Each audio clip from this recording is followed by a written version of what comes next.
Hello, everyone. Welcome to another edition with your favorite College for Free coach. Yes, the College Prep Boss. It is I here multiple times because we are doing a series leading up to the FAFSA release on October 1st, which is Thursday. So our goal here during FAFSA week is to help families get prepared so that they are ready to launch their application when the applications go live. So that's what we're talking about. So that means if you know of any college-bound parent of a current senior, a class of 2022 senior, then you need to send them a note and tell them to join right now because we are talking FAFSA and we're going to talk about the importance of FAFSA and why they need to use this time to prepare and get ready and not delay. I also invite you to invite parents of juniors because we're going to throw in a bonus. What should parents of juniors be doing right now to be ready this time next year? Because there are things they should be doing right now and things they need to understand about the college admissions and funding game. So we're going to talk about that today because today we're focusing on preparing for the FAFSA. So that's what our topic of discussion is today. Tomorrow we'll go a little deeper because first you got to prepare. You know, those who plan to fail to plan. Those who fail to plan to fail. I said it backwards. Those who fail to plan to fail. And I don't know anybody who wakes up in the morning and says, you know what, I'm going to be a failure today. That's just not what we do. If you do that, then we need to work on your mindset. But that's another conversation for another day. We want to make sure you are prepared because if you've been following me for a while, I know you're familiar with me and my phrase. The time to be ready is not the time to what? Get ready. We must put ourselves in a position where we always stay ready. So that's what we're focusing on because tomorrow we're going to talk about completing the FAFSA and recent changes. And then we'll cover other aspects of it on day 3, and then we'll close out on day 4. So as you can see, there are many layers to this process. So that's the other reason why we're breaking it down, because we want you to be successful and we want you to digest everything. So now that you shared this, remember sharing is caring. Now that you shared this video and invited others to view it with you, you now need to get something to write with. So get you a pen, a notebook. You know, you need to be able to take notes. And if you don't get everything, the great part about this is you can catch the replay. And that'll give you time to pause, write, type, whatever your mode of capturing the data is. And then you can hit play again. But you will need something to write with. So please, I'm putting on professor hat now. You got to always have pen and paper and be prepared to take notes and be prepared to ask questions. Now, if you have questions for us, you can drop it in the chat. And I think what we're going to do for Thursday. See, I'm losing count already. It's Monday to start the week and I'm acting like it's Friday. But what we're going to do on Thursday is we're going to curate your questions and then we're going to answer your questions live. So if you have questions, drop them in the chat. If it's something I can answer quickly, I'll cover it at that moment. But if not, like I said, we'll curate the questions and that'll be part of how we close out FAFSA Week series, the FAFSA Week Live series with the College Prep Boss. All right, so who's ready to get started? Woo! I am. All right, so let's get it started because I don't want to hold you long. I want to hit it. What they used to say, hit it, quit it, and keep it moving. all the new series is on. So I would like to kind of decompress and watch some TV tonight. All right. I'm just saying. But anyway, so let's get started because, I love you guys and I love to share information and I love to educate. So I got to keep myself focused. So first off, some people probably like FAFSA because I hear people say it all kinds of ways. What is FAFSA?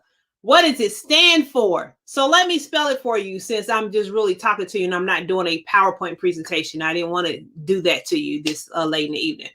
But FAFSA, FAFSA is the acronym. And it stands for Free Application of Federal Student Aid. Free application of federal student aid. Now, this is the form used for financial aid by colleges and graduate schools in their ability to determine what a student qualifies for and what they can grant them. So we're going to talk more about the FAFSA, why it's important, and what to do with it. Oh, wow. Things are just falling off the shelf. Let's see. My book unfailed, I guess, is preparing itself to be replaced because the new one is getting ready to come out. Okay, we just gonna do that because, okay, anyway. So that's what the FAFSA stands for. Now, the reason this tool is important, again, it is used to determine financial aid eligibility from colleges and institutions. And this includes all types of financial aid or all types of aid that's funneled through the school. So I want y'all to understand that piece. So this is including federal aid, athletic aid, private aid. So any aid that comes through the school, the FAFSA is used to help them determine your financial aid eligibility. So when you hear me address this later, well, I don't even think I'm covering myths. People will say, I don't qualify or I make too much money for financial aid. That is a myth and it is not true because there's all types of aid out there that you can qualify for that falls under financial aid or falls under aid granted by the school. So the FAFSA is an instrumental tool in this process for schools to be able to grant you aid. Now, who should actually apply? Who should complete the FAFSA? Well, in simple terms, everybody. So, Oprah be like, you get a car, you get a car, you get a car. I'm saying you complete the FAFSA, you complete the FAFSA, you complete the FAFSA. Everybody complete the FAFSA. If you need money for college, you need to complete the FAFSA. Because here's the reality. No FAFSA, no money. Be prepared to write a check. All right. So everyone seeking money for college needs to complete the FAFSA. Now, if the student is considered a dependent student, and we'll break this down. If a student is considered a dependent student, both the student and the parent will need to submit their information. Now, I'm going to put an asterisk there because I'm going to have to break that down a little later because I know that there are special circumstances where that is not as straightforward as it is stated, okay? So if the student is a dependent student, both the student and the parent's information is required and need to be submitted. So in doing that, when we get into the preparation steps, that means the parent will need to establish their own set of IDs and the student will need to establish their own set of IDs or their own ID rather. Now that's for dependent students. Now you have another group over here, independent students. So if you meet the definition of an independent student, and it's a long list of things. So go to the Department of Ed's website or just go to the FAFSA.gov website and click on dependency and independent student determination, and they will define it for you. But typically, broad range will be students who are legally homeless, students who are awarded a state, students who are already parents, already married, then they have a different set of qualifications. So if the student is legally classified as an independent student, then the parents' information is not required when completing the FAFSA. But note this, if the student is married, then their spouse information is required. All right. You don't want to leave out information, because leaving out information is going to delay the process. Along with that, not only do you want to make sure you complete it in its entirety, you also want to make sure you are providing accurate details. Because if we go back to the name of what FAFSA represents, it said what? Free application for federal, hint, i.e. government. Okay? That means this is a government document, you guys. So whatever you put on here, you want to make sure it is on point. Okay? Nobody wants to lie to the government. And remember this, they already know a lot of these answers. They just want to check and see if you are going to operate in integrity and give them the right information. This is not something you want to play with. This is not something you want to manipulate and falsify information, because it has serious repercussions and is not something you want to entertain. I didn't plan on saying all that, but I wanted to make sure you are aware. This is a government document. So make sure everything that's being requested is there. Follow the steps on the student aid website for independent students as well as for dependent students. Now, going back to those students who's in those precarious situations, you know, they lack parental support. I've seen all of this. They lack parental support. Parents won't complete the FAFSA. Parents won't give them the information they need for them to complete the FAFSA. I've even seen students who didn't know their own social security number and their parents wouldn't give it to them. Students, now this is for all my students, I don't care what grade level you are, know your social security number, okay?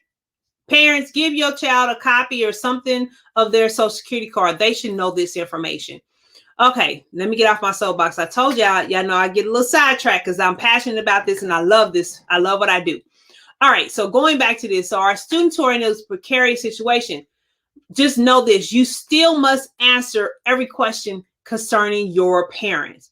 But what you should also do is partner with your school counselor, with the homeless liaison for your school district or your school. You also can reach out to the schools you are interested in, the colleges you're interested in, for guidance on the best path forward on how to complete it.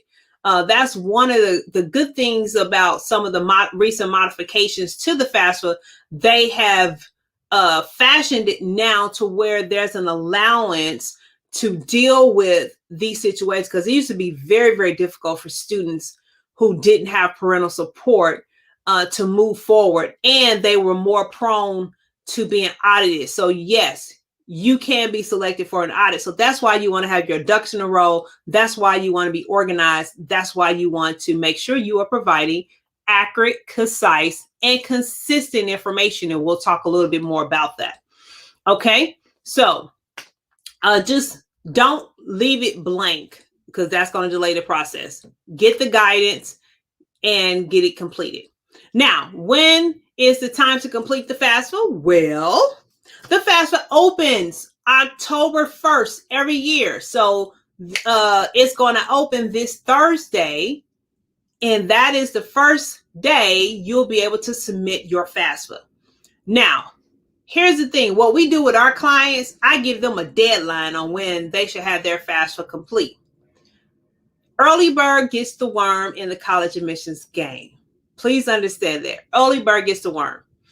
So the FAFSA process is pretty much a 21-month application cycle, where state governments and colleges and universities, they basically have their own deadlines. So you got to check the deadlines based on where you are located. Most deadlines fall somewhere between February and March. Okay. But there are 9 states who base their aid on first come, first serve basis until the money runs out. So going back to what I just said, early bird gets the worm. It's all about timing. You do not want to delay. Do not procrastinate. Get your FAFSA completed as soon as possible. It opens again on October 1st. Stop procrastinating. Stop procrastinating. Do not procrastinate. Because I already know y'all busy. We got 50 million things to do. This is something you want to carve out the time, be intentional about, and get done. Because your delay can be very costly to your student in terms of opportunities. All right. So let's get down to what you need to do to complete the FAFSA. So here are your steps for preparation. I gave you all the information as a preamble, preface. I can't even talk today. Y'all know what I'm talking about. That was your introduction, okay? So let's get down to the steps, the nitty gritty. Not that that stuff I just said is not important, because it is. But here's your steps for preparation. So the first thing you want to do, here's the first thing you must do. I'm going to change it to must do, because you cannot complete the process without this. The FSA ID. It's the Federal Student Aid ID. You must create one. So remember when I said earlier, if you are a dependent student, the student must have their own ID. The parent must have their own ID. The FSA ID must be created. One for the student, one for the parent. Okay. This is needed in order to complete the FAFSA. So what that basically means is there's a part on the FAFSA for the parents to complete, and there's a part for the students to complete. So you each would need your own ID in order to complete the process. All right. So the first and foremost, you want to create your FSA ID. Now, you really want to do it today, and I'll tell you why here in a minute. So when you create the FSA ID, here's some things to make note of. One, you want to make sure you check your emails, because you're going to get an email confirmation when you create it. You're going to get an email confirmation with the subject line, important, your FSA ID email validation, action required. Make sure you open it immediately and follow the instructions. So you're going to have to monitor your email. You will also receive a text message with a secure code. You will need to enter to verify your mobile phone number. All right. Now, here's why I'm challenging everybody to do this today. This is going to be your immediate takeaway, your immediate homework assignment, because it can take up to 3 days to confirm your information. To receive that confirmation, it can take up to 3 days. I hope y'all heard me. To confirm your information, it can take up to 3 days. So that confirmation, again, you'll receive an email taking you through those steps. You will also get an email from the Social Security Administration, and they're going to send an email informing you of the result titled important, your Social Security Administration SSA results -successful. That's the email you're going to be looking for. Okay. Now, you can look for that email. Make sure you check your spam box, because it could very well go to spam. And you can also go to the FSA website and click on the Manage My FSA ID tab to check on the status of your confirmation. All right. So again, you want to do this today, because it can take up to 3 days to get your confirmation. And we want to be ready to start applying as early as October the 1st, the day it opens, because early bird gets the worm. I'm so glad you're all getting this message and you're understanding. Yes. All right. So let's keep it moving. All right. So the FSA ID, again, is important. You're going to need it, because you're going to need it to complete your FAFSA as well as if you decide to use the My Student Aid app. Yes, they moved up and got a mobile app a couple of years ago. You will need the FSA ID in order to access those systems, along with the National Student Loan Data System as well. So again, get it done. Now, here's your second step to prepare. So this is one of Coach T's, or the College Prep Boss, preparation tools. You want to list your schools in order of priority, that based on how you plan to apply. So what I mean here, for those who don't understand, I've had students apply to 20. Some of my clients have applied to 20 schools, 25 schools. I've had some to apply to 10.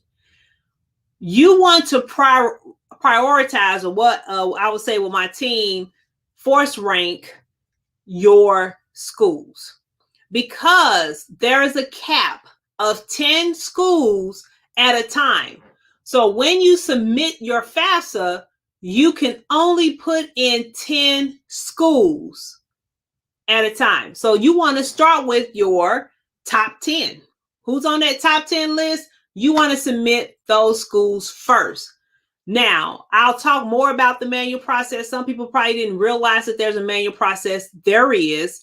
Now, if you decide to use the manual process where you download the PDF and send it in, that will only give you 4 schools as an option. I don't recommend the manual process, but for some reason, it's still in existence. There are people who need it for some reason. I believe in doing everything electronically so you can track it. It's quicker, it's faster, etc. But 10 is the cap. So understand this. That doesn't mean you can't add other schools. You can add more schools, but you cannot add them, or you're not going to add them, until after you get your student aid report, which is the SAR. So once you get the student aid report, that basically tells you your FAFSA has been processed, and that is what you're going to get, and you're going to review it. So we're going to talk more about that on Wednesday. But you get your student aid report. Once you get that, then you can go in and edit your FAFSA. Hear me, edit. You're not going to start a new application. You're going to edit the existing one, and you're going to change out your schools.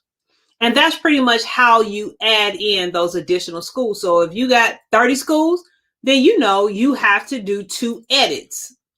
Okay? Because the first set of 10 was part of the initial, and then you have to edit 2 additional times to get the other 20 schools in. I hope that is making sense and that is clear. So that is how you should do that. Kim, great question. I am actually going to cover that. So give me 1 second and I will cover that, because that is coming up here in just a minute. You're reading my mind. You're reading my mind. We're coming with that piece. So that's how you edit and update your schools. Now, note this though. So again, everything varies school to school, state to state. So you have to research and you have to look and find out what your state requirements are, what the schools you're targeting, what their requirements are, and you have to follow those guidelines, because that's what you're going to be held accountable to. Here's an important note, because some states will use your FAFSA to determine the state aid you qualify for, because there are states who provide aid as well. So the FAFSA is used to help them determine the aid you qualify for and the amount. So in those instances, some of those states require you to list your schools based on state schools first. So make sure, again, you check the requirements. That's why we're talking about preparing, because you need to do this legwork and this research beforehand so that you are ready when it's time to submit the application. So double check your state to make sure you're not in a state that requires you to list your state schools first if you have any state schools on your list. So be sure to check your state requirements, and you can easily do that by going to the FAFSA.gov website. All right. Now, The third thing you want to do to prepare is locate your Social Security card. If you don't know your number, please know your number. But you also want to get your Social Security card to make sure your number, your name is accurate. There are no errors. There's no mistakes. And you want to make sure when you complete the FAFSA, they match. Make sure they match. They must match. If they don't match, you're going to have some problems. Okay? Because something's going to get red flagged in the system, and that's going to delay your process. And it also could prompt an audit. So make sure the names match because they must match. All right. So number 4. Now, this is the question that you were just asking, Miss Kim. Create an email address for the student, and there must be a separate email address for the parent. You cannot use the same email address. Hear me. Students cannot use the same email address as their parents for this process. So go on over to good old Gmail, Yahoo, whatever your fancy is, and create an email address. Now, I'm just going to have to put this little pin here because I wouldn't be Coach Tameka if I didn't do this. Now, students, if this is your first time creating an email, and hey, you know what? For you two parents, let's create. Let me come closer. Hear me, guys. Let's create some professional emails. Let's not do that sexy mama, that hot mama, fancy mama, hot king, sexy, whatever, any of that stuff. Come on, let's keep it professional because you're going to need to use email addresses for the colleges, for jobs. And let me just tell you, especially at companies, they see those type of emails.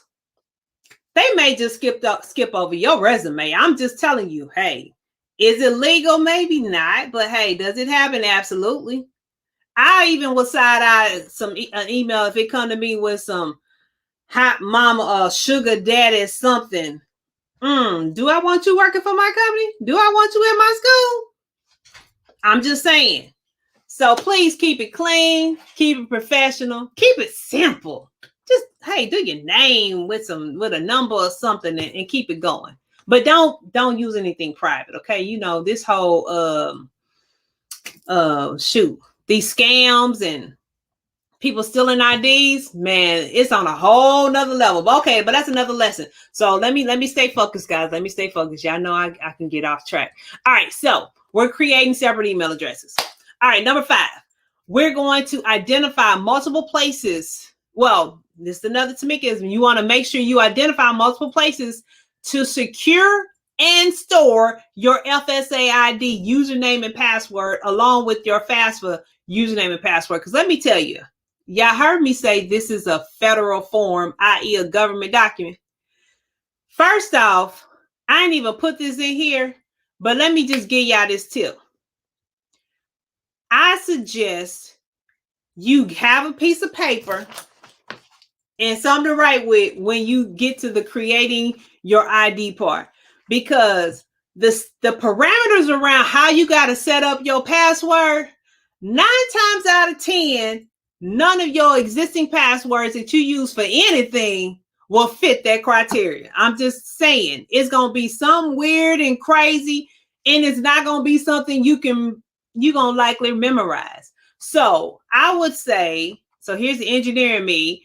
Okay, what's the criteria? And I would just write down something to match each one, piece it together, formulate a password, save it, and then you want to put it somewhere where you will always get to it. You can always get to it and you don't lose it. Because let me tell you, resetting your password, it is nothing nice.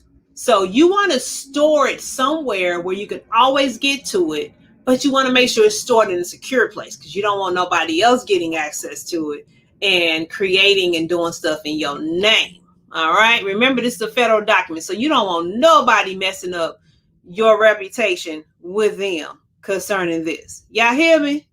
All right. Good. So that's what I suggest you do. Okay. Now, number 6, you want to gather your documents. So I mentioned earlier about being organized, and this is where that organization really comes into play.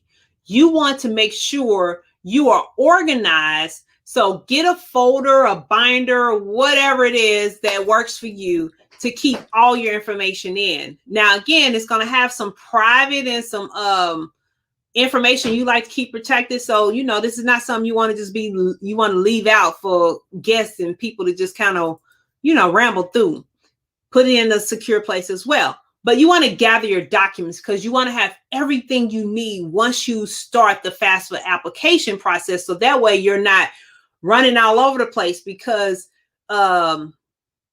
that's going to delay the process, and it's just going to make it that much more frustrating and challenging. So here are some things at minimum you want to make sure you have in a folder of some sort. You want to have your social security number. The student and the parent, or parents, have a social security number. Excuse me. You will also need your driver's license number. So, excuse me, I need some water.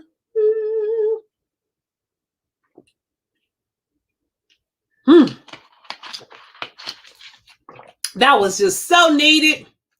I love water. Water is so good for you. Okay, so back to our list. You need to gather your social security number for the student and the parents. Everybody will need their driver license number. If you're not a U.S. citizen, you will need your alien registration number as well. Now, federal tax information. So hear me on here. Hear me on this, okay? You will need your federal tax information or return. So go ahead, print them out. Put them in your folder. Also include the W-2s for the parents and for the student if the student is a dependent child. If you are an independent student, you only need your tax information. And again, if you're married, you will need you and your spouse's information. Okay, so we all pretty much know those 3 categories. That's what you're going to need. All right, so you're going to need to pull out your tax information. So what tax year do you need? Here's the thing about the process. And this is where I'm going to get into the bonus piece for the juniors. If you are applying to start college next fall, so next August of 2022, you are applying for the 2022 and 2023 school year FAFSA. And that means you will need your 2020 tax information, okay? So it's 2 years in the rear of the year you're starting school. So let me repeat that to make sure you got this. If you're starting school in August of 2022, you're going to need your 2020 taxes because it's 2 years in the rear of the year you're starting school. Now, if you are a high school senior who plans to start school in the summertime, the way the school cycles runs August to July. So the summer school semester is part of the 2021-2022 school year. So that means, parents, if your child is going to summer school and they're going to go in the fall, you got to fill out both FAFSAs. You got to fill out the 2021-2022 FAFSA, and you got to fill out the 2022 and the 2023 FAFSA. So for the 2021-2022 FAFSA, you will need the 2019 taxes. Okay?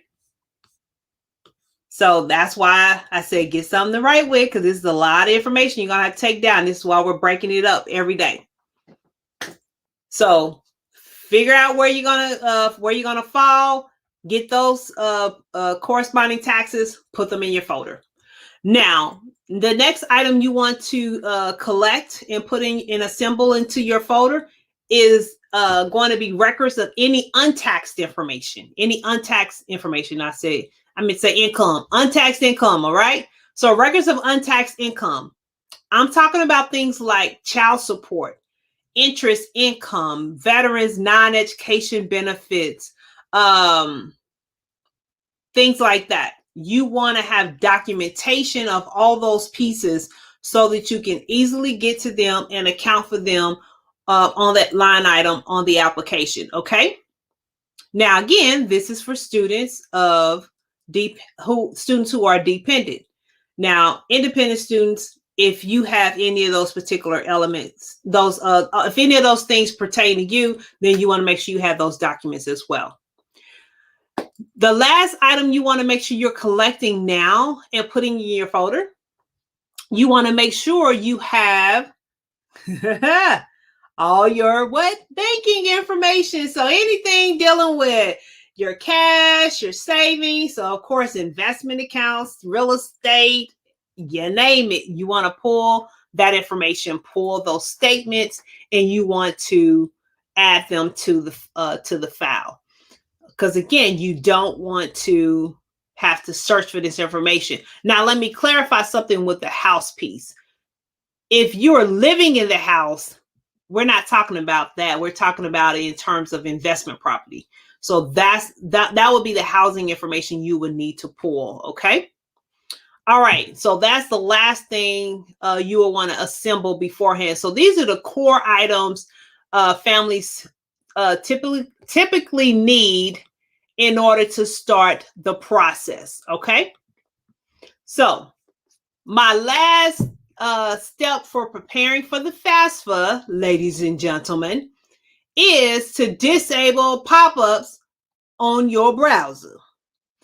Many of us, I know, especially if you're like executing some super secure practices and you try to mitigate pop-ups and spyware and all that stuff, like me, your pop-ups are likely disabled. So go ahead, figure out how to disable. I said they were disabled. They are enabled. So you'll need to disable them. So go ahead and find out how to disable your pop-ups, because there are parts of the process. Once you complete it, you click on a link, it'll show up in a pop-up. So you want to make sure that's disabled beforehand so you don't miss anything. So go ahead and do that now. I use multiple browsers, so pick the browser you're going to use and stick with that. And I would even go ahead and stage it. I probably will have a window that's dedicated to the FAFSA. So here's a tab for FSA ID. Here's a tab for the FAFSA. Make sure my pop-up blockers are disabled. I got my folder. I have my notes, and I'm ready to, hey, kick butt, take names, and keep it moving. So that's just me, though. I kind of structure things in my brain and organize things systematically. I think that's just that engineering side. So that's what you want to do. So Chrome, Safari, Firefox, whatever, just find out how to do it. All right. So those are your 7 steps to prepare. Now I'm going to recap them real quick, and then I'm going to hit the bonus, and then we are closing out for the evening until mañana. So just a quick recap. Parents, number 1, you're going to create an FSA ID. That has to be done for both the parent and the student. Number 2, you're going to go ahead and list your top 10 schools, because those are the schools you're going to start with your application. Number 3, you're going to locate your social security card so you can make sure you have it. You can make sure it has the right name and it has the right number, because it must match what's on the application. Number 4, you're going to make sure the parent and the student's email addresses are separate. They cannot be the same. So you may need to create an email address. You may have to create one because you already have one and it got some hot mama and sugar daddy stuff in it. You don't want to do that. So go ahead and just create a new email address. I'm just saying. Okay. All right. Step number 5. Identify multiple places that's secured to store your username and password for your FSA ID and for your FAFSA. because you don't want to lose it. I will write it down somewhere. I will save it in some cloud somewhere or whatever you use. Just put it in multiple places. So that way, if you can't find one, you got multiple options.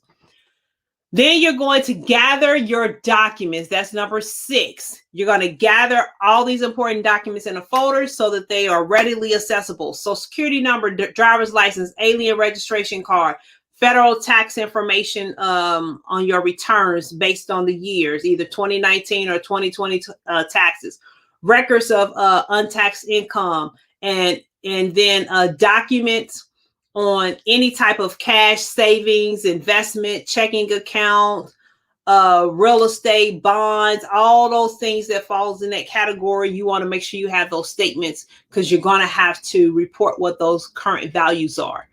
All right. And then last but not least, you're going to disable your pop-up blockers. Yes. All right. So that's how you're going to prepare. So my assignment for you is to take this information, map out your plan, get started today.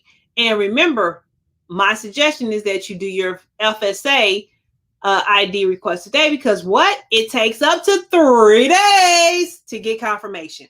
So get busy. All right. Where my juniors at? Where my juniors at? Where my juniors at? Oh, where my juniors at? Juniors. Hey. All right. Okay.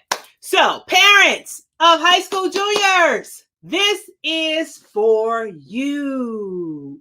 Yes, you have an assignment as well because there are things you should be doing right now to make sure your baby is positioned appropriately next year to begin this process during this time. Now, changes are coming down the pike with the FAFSA, but these particular steps will still give you an idea so that you can be prepared and you'll know how to make adjustments if necessary so that you are not caught with what I like to call the sticker price effect next year. So here's some things you can do real quick. I'm about to give you 5 things to do right now. 1, you want to estimate what your EFC is. So for those who don't know, EFC is your expected family contribution. In layman's terms, it basically means your out-of-pocket expense. So how much the government says you, parents, can pay towards your baby's college education. That's as plain as I can put it. So you need to get an understanding of what that number is before you go through the FAFSA process. Okay, remember those who fail to plan to fail. So we're planning to win. All I do is win, no matter what. Okay, so we're positioning you to win. So you're going to estimate your EFC. You're going to go to the financialaid.org website and you can use their financial aid estimate tool. So it's basically finaid.org/calculators/FinAid estimate. Or what you can do is go Google FAFSA, FAFSA, the number 4, Caster, and you'll get many options. I always default to the Department of Ed's information because, I just know that that's a legitimate site and I don't have to worry about putting my information in some site that's really collecting my information to sell it or people trying to steal your ID or anything like that. So many of the tools you need to prepare is on the Department of Ed's website, which is a government-ran website. So I always recommend you do that because there are some scam artists out there, some scam fake phishing sites. So you always want to be careful and be careful about links you click on. All right. So getting back to what you need to do, you want to estimate your EFC. So once you go through the process of estimating your EFC, you want to then look at what your final EFC number is. If you have an EFC between $0 and $5,000, I would say, no, if you don't have an EFC between $0 and $5,000. So basically, if your EFC is over $5,000, you definitely want to get with your tax accountant, your financial advisor, and you want to talk to them about how to legally minimize your AGI, your adjusted gross income. I am not a tax professional, so I cannot give you legal information. I'm just giving you some advice and some terms to use with them so they'll understand what you're trying to accomplish. So that is my disclaimer to help you, giving you some secrets around financial aid. You want to look at how to reduce your taxable income legally from this point on moving forward. Okay? If you can't do anything, the EFC basically tells you again how much the government says you can pay out of pocket for your baby's college education. Now, here's the thing. What the government believes you can pay is usually very, very different from what you believe you can pay and what you know you can pay. So there's usually a huge gap between the two numbers. I just want you to be prepared. So that's why you need to get this information now and you need to take action. So get with a tax professional, tax accountant, financial advisor. Get with them to work out a strategy on how to tackle that. The third step is to basically strategize and plan how you're going to cover that at minimum, because that at minimum, that number is at minimum what you should plan to pay out of pocket. Because I said at minimum because it can go higher. Now, of course, you can end up with a great financial aid package, but at minimum, you need to be prepared to pay that amount. All right. So knowing that is the amount, you got to think about scholarships, savings, investments. What are all the feasible, sustainable ways you can cover that amount per year? Please understand, that's not a total. That is a per year number because you have to do the FAFSA every year. So you got to think in terms of per year. All right. Hope is not a strategy. So you got to actually intentionally lay out how you're going to address this. Now, the next item, fourth item is you want to wrap up your scholarship strategy in your search, because now that EFC number that you gathered, that becomes your scholarship goal of how much money you need to win, or your baby need to win per year. Because that's at minimum how much money you're going to need to cover, plan for 5 years. Most students are graduating in 5 years. So you got to plan for that. Okay? Plan for that. All right? I'm so glad you guys are finding this helpful. That's what I wanted to that was really the purpose and the intent. And we got more to share. So this is just day one. I'm just telling y'all how to prepare. Tomorrow we're going to talk about applying. All right. And then we'll talk about what to do after you apply. So there's many layers to this. All right. So the last thing for juniors, don't delay. You don't have time. Okay. Because we start thinking, well, I got time. My baby just a junior. No, you don't have time, mama. You don't have time, daddy. Students, you don't have time. Okay. So get busy, because of juniors, parents, your tax year is 2021. So 2021 is going to be the first year that determines your child's financial aid eligibility, their first year in college. So if you need to make some adjustments and do some maneuvering this last part of the year, you need to get with your financial advisors, tax accountant, whomever, and find out what to do and how to do it, and do it in a quick, fast, and in a hurry, because your 2021 taxes is going to be the first year of determining your child's financial aid in college. So 2021 is going to be the start of their college matriculation.